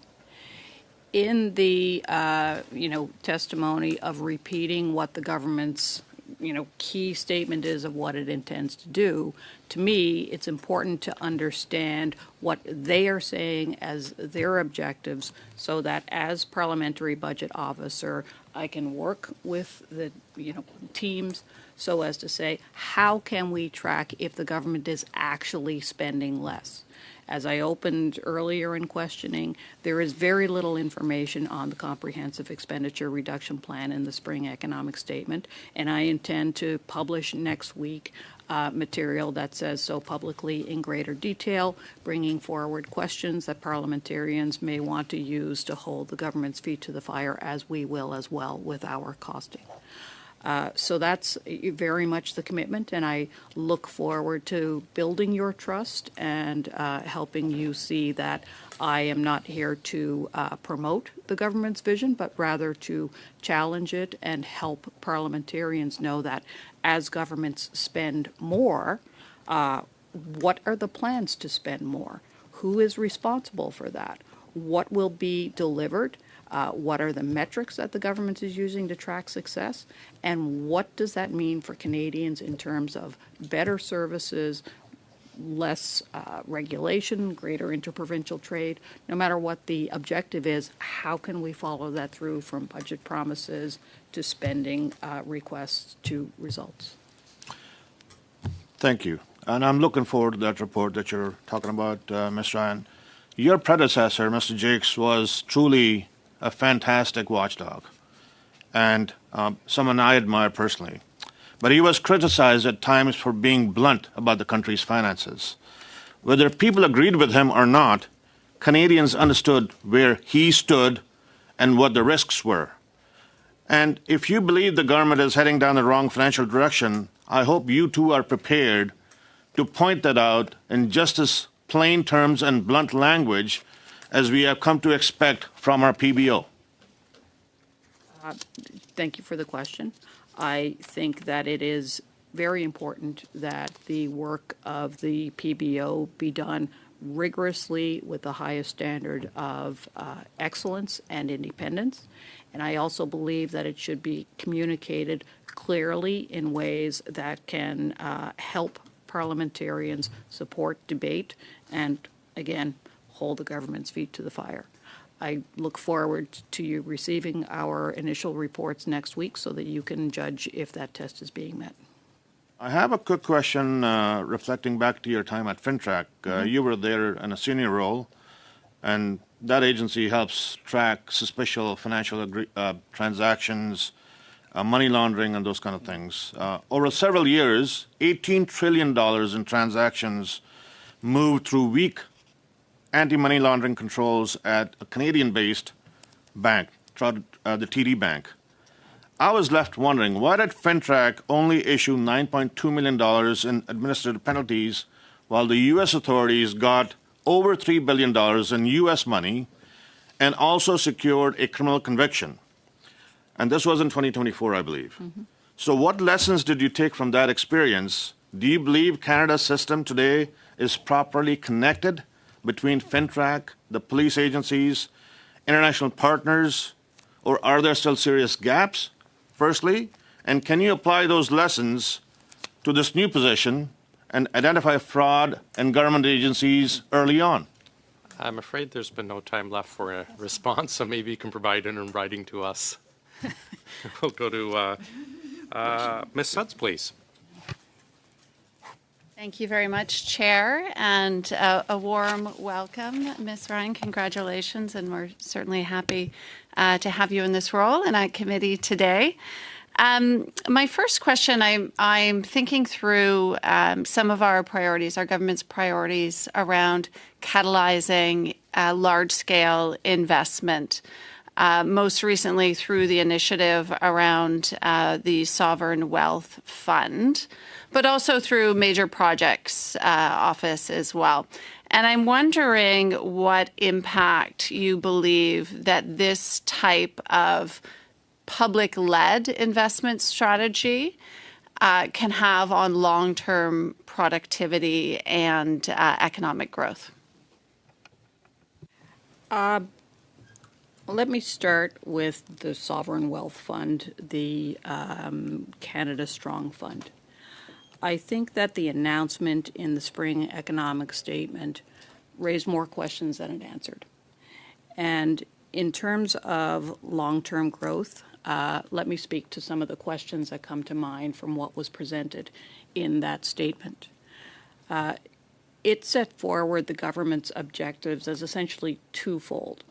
One, to grow the economy, build infrastructure, tackle productivity, really quite a broad range of make the economy better. And two, it stated that the goal was to essentially allow Canadians to invest in that fund so that they would be protected from downside risk and be able to benefit from upside risk that would be essentially tagged as a great rates of return. I think that Canadians already have a stake in the spending of public money through the debt and debt charges and the taxes that they pay.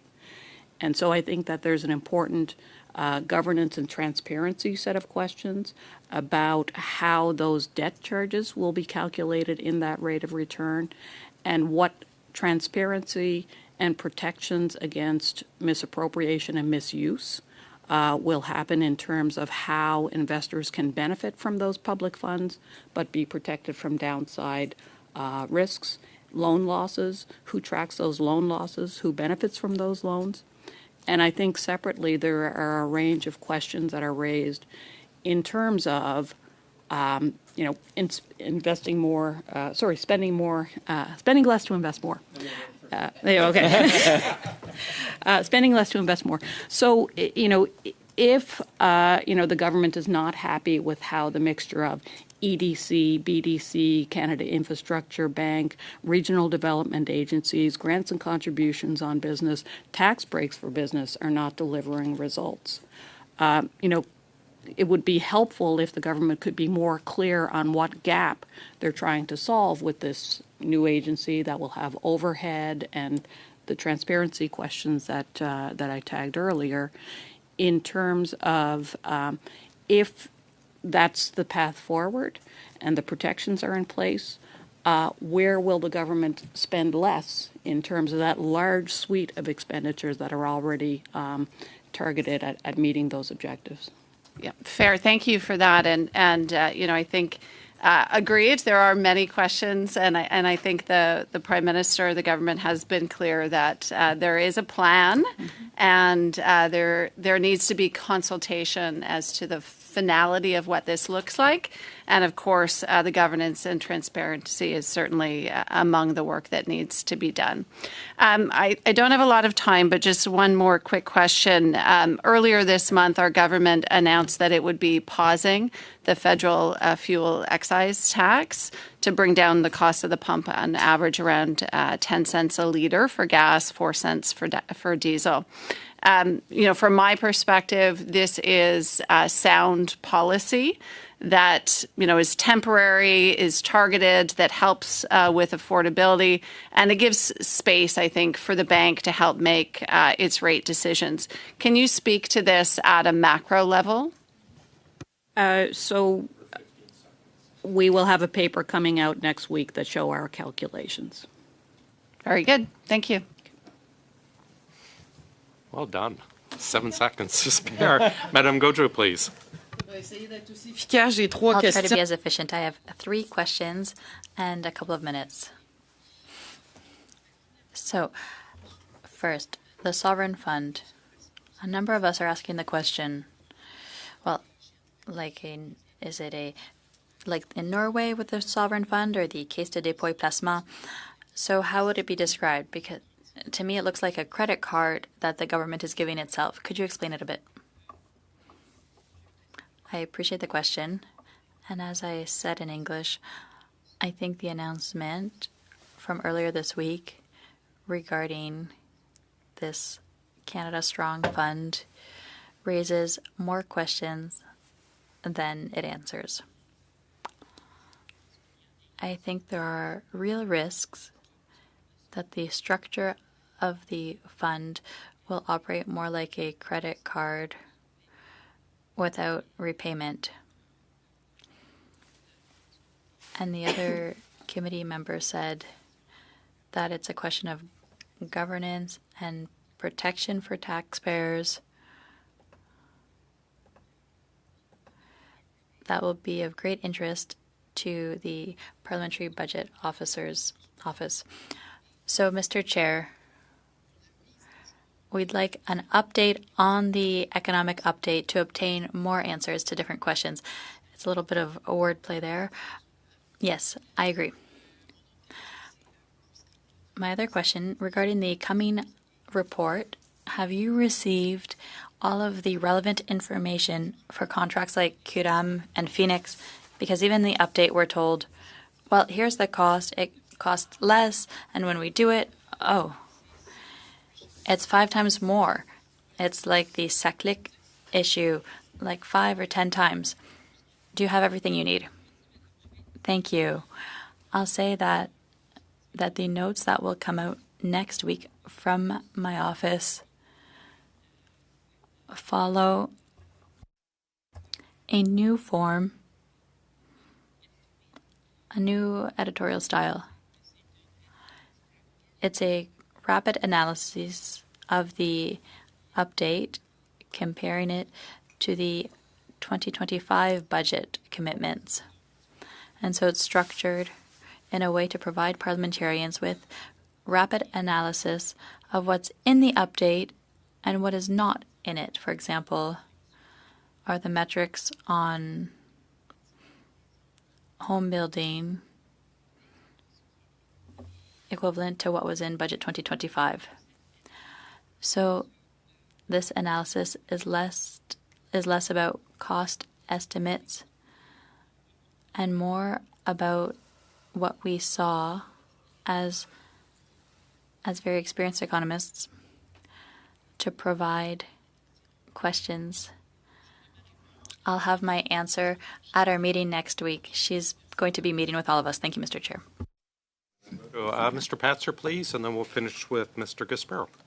Thank you very much. Appreciate you coming here today, and just a quick thank you also to Mr. Jakes for your time as interim. Just want to start by asking Ms. Ryan, did you receive any briefings at all prior to your appearance at Finance Committee or with the Senate? Briefings from who? From any government agency or PCO or anybody at all? Or So the Privy Council office holds on contract an expert who helps people prep for committees. I had, I think, 2 hours with that person who was a former journalist, where he peppered me with a few questions. I said, that's a good one. Let me think about it, and I'll come back to you. About ça, je n'étais pas coaché. Oh, sorry, English. So I certainly wasn't, coached or briefed by government officials, no. Okay, thank you very much. How did you decide to apply for the role of PBO, or I guess were you approached for the role? I was approached. I was approached by a retired deputy minister who was working with PCO to encourage qualified candidates to apply for the poster. That was in November of 2025, and he did ask me about my background. He knew that I had worked on some aspects of my career, but was a bit surprised that I had a wider breadth than he might have thought. On a parlé en français. We spoke some French. He did encourage me to apply for the poster. Are you willing to share who that retired deputy minister was? I think if you were to put a written question to PCO, they'd know what the right privacy is. But if they don't answer, I can check with legal counsel and get a telemark or. So let me check. But I think that's a PCO question more than a Annette Ryan question. But happy to check and get back to you. All right. Have you reviewed the OECD report on Canada's PBO, and do you accept its recommendations, including those about strengthening the selection process? I have read the report, and I agree with the direction of its recommendations. I agree with the merits of strengthening the selection process. I will step short of saying that I give recommendations to the government or parliamentarians about how that selection process should be handled. I'm happy to be part of the thing, but I think that's not my role to recommend how it should be done. More independence is good. I'd support that, but I think there's a certain nuance there to respect. Okay, thank you very much. I always like to qualify some questions for folks back home. The national debt right now is $1.298 trillion. Mm-hmm. On the current trajectory, it'll be about 2 weeks or less where it turns to $1.3 trillion. The forecast in the economic update shows that just to service the debt alone is on a trajectory to approach $80 billion within the next 5 years. And when you contrast that with even just what we collect in GST, which I don't think it's even going to get up to 60 in that same time frame, how concerning is that level of a debt and just an interest payment on the debt to Canadians? How concerned should they be about that? So, I think going back to the question of your colleague earlier, that there's a big role for Parliamentary Budget Office to play to help Canadians understand in context what these choices and trade-offs are of spend now, pay later. In my opening remarks, I agree with you. I flagged that right now that debt that you mentioned in kind of the large number of billions in terms of each Canadian in the country, right down to children per household, is $33,592. And over 5 years, according to current plans, that's going to grow to $38,295 for every Canadian. And similarly, those debt charges of what that costs in terms of interest alone is going to increase from $1,400 to $1,900. I'm concerned by that, and I think that there's reasons to think that it could be sustainable through time, but I'd like to work with this committee to make sure that these figures are put forward in a way that's kind of digestible like that. So let's look at tax revenues per capita. Let's look at these trade-offs, and instead of just complex analyses, let's do some simple ones as well. Thank you. Thank you, Chair, and congratulations, Ms. Ryan, and great to see you, Mr. Jakes, again, and thank you all for your service. The government has laid out an ambitious agenda to transform the economy and create a more shock-resistant economy. This requires large amounts of investment over the coming term. How does Canada's fiscal position compare to our G7 peers? So I think there's a chart in the spring economic update that shows how Canada compares to G7 peers. So I think that's standalone. In terms of the opening piece about the ambitious agenda for investment, I think that everybody shares that hope that ambition plays out into reality. And I look forward to working to see the details of that investment and how it's playing out through time. Are critical milestones being offered and met? And what metrics show us that those results are really coming into play? And let's watch for that vibrancy, prosperity together. So you referenced the spring economic update and Canada's strong fiscal position. From your perspective, does using this fiscal space that, quite frankly, many of our G7 peers don't have, while being able to access relatively cheap capital and then investing that capital in long-term revenue-generating assets, show that the government is pursuing a sound fiscal policy? I agree that makes a lot of sense in terms of a concept. I think that the execution of that concept and the transparency to parliamentarians will be critical success factors. I think that past governments have typically spoken about the revenue-generating potential of expenditures that they make, and they haven't always played out to the growth and upside risks that governments hope for. So I very much think that plan beats no plan, but the more that can be made tangible, realistic, and shared with parliamentarians, I think we can really roll up our sleeves and do some good work. Well, I'm glad you mentioned a plan beats no plan. And just to highlight that, Nigel Chalk, Director of the International Monetary Fund's Western Hemisphere Department, recently lauded Canada's fiscal position as the strongest in the G7. And he stated, and I quote, "In the current circumstances, if you have fiscal space, it's the time to use it." So during these times of an economic slowdown, I'm going to say it again, is it sound policy to increase spending and investment in order to counter the slowdown and potential economic downturn we could face? And this is the Keynesian in me coming out. So,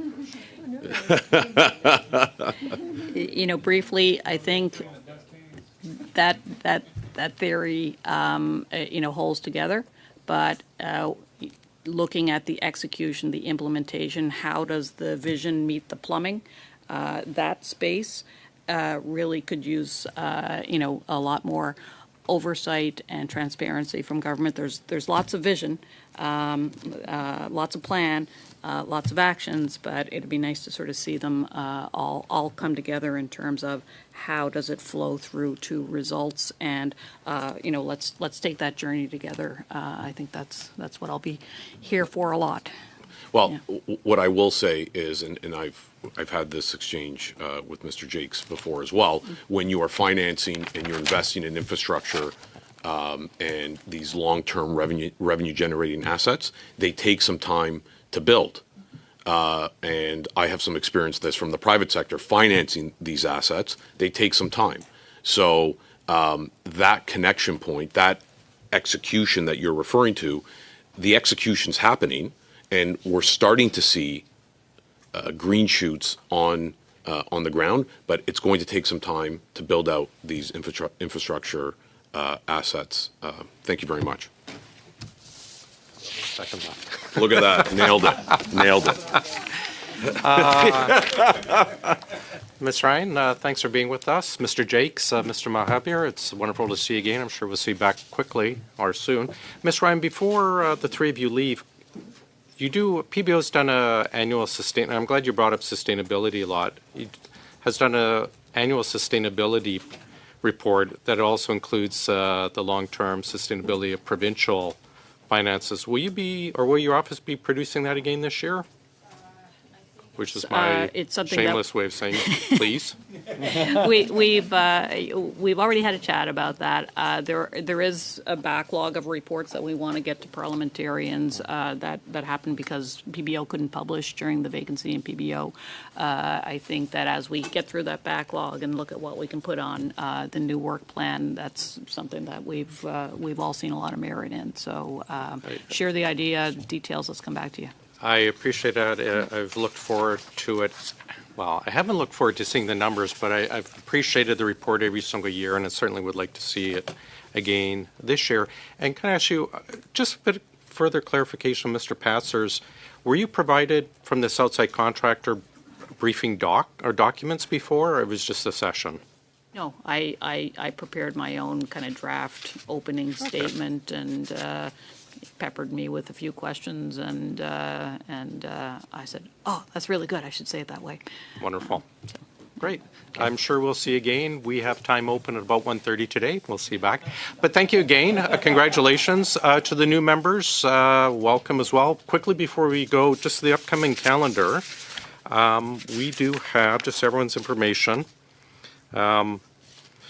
We're going to set aside a couple meetings to finish the SIR. We've now done with all our witnesses. We're going to set aside a couple to do in camera for the report stage. We've got our one meeting with the head of Canada Post. We agreed on 3 meetings for the Buy Canada. We require witnesses for that by next Thursday at noon. And then when that is done, we will have a bit of time left over. We can start with, Mog put out the motion that passed M16. We will probably start delving into that. We can worry about witnesses for that in a few weeks once we get through perhaps the other items. Ms. Sudge, you look like you had a question? No, I was just thinking through. Okay. So we've finished all of our SIR witnesses, so we will do, I'm hoping we can get through it in 2 days reports. The analysts have already started working on it. We'll do Canada Post. We've already reached out. The Buy Canadian, sorry. And then we'll start on the M16. Thank you, everyone. We almost got caught up in time. Appreciate everyone's time. With that, we are adjourned. Okay, we've got a little bit of a break until question period. And like I said in chat, check the channel in about 15 minutes. I'm going to get a clip out of Pierre's speech in the House this morning. That happened while we were watching committee. So, yeah, I will see you guys soon for a question period. Bye, guys. Thanks for tuning in and watching. Also, before I go, thank you so much, Megan, for the memberships. Thank you, Just Me Nicole, for the super chat. And thank you, Mist, for your continued support as well. Really appreciate you guys. Okay, we'll call it there. I'll see you guys soon for question period. Bye, guys.